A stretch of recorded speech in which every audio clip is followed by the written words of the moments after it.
नमस्कार, मैं हूं आपके साथ अंजना और आप देख रहे हैं न्यूज इंडिया टीवी 1। आइए शुरुआत करते हैं इस वक्त की बड़ी खबर से। दिल्ली हाई कमान ने महाराष्ट्र राज्यसभा के बीजेपी प्रत्याशियों की लिस्ट की फाइनल, जाने के 9 नामों पर चर्चा। राज्यसभा चुनाव के लिए गुरुवार 8 फरवरी को चुनाव आयोग ने अधिसूचना जारी कर दी है।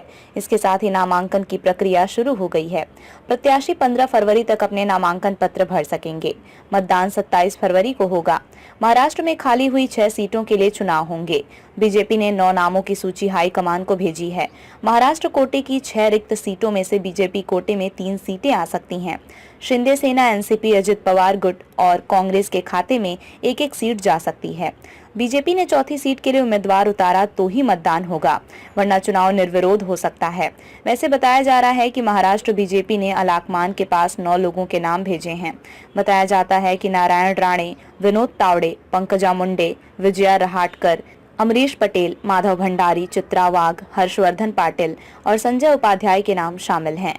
बीजेपी पार्टी सूत्रों ने बताया कि राज्यसभा के लिए बीजेपी के उम्मीदवारों के नाम केवल अलाकमान के अलावा और कोई नहीं जानता। राज्यसभा के चुनाव में बीजेपी अपने दम पर 2 सीटें जीत सकती है।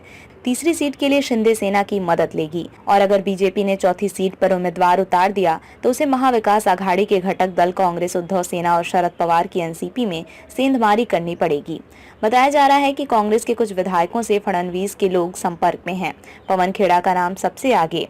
राज्यसभा चुनाव को लेकर हाल ही में उप मुख्यमंत्री देवेंद्र फडणवीस ने बीजेपी के राष्ट्रीय अध्यक्ष जेपी नड्डा से नई दिल्ली में मुलाकात की थी। इस दौरान राज्यसभा चुनाव पर चर्चा हुई। इसके बाद हुई बीजेपी कोर कमेटी की बैठक में संभावित उम्मीदवारों की सूची तैयार की गई। खबरों में अब तक के लिए बस इतना ही। फिर होगी आपसे मुलाकात कुछ ऐसी ही बड़ी खबरों के साथ। तब तक के लिए नमस्कार और देखते रहिए न्यूज इंडिया टीवी 1।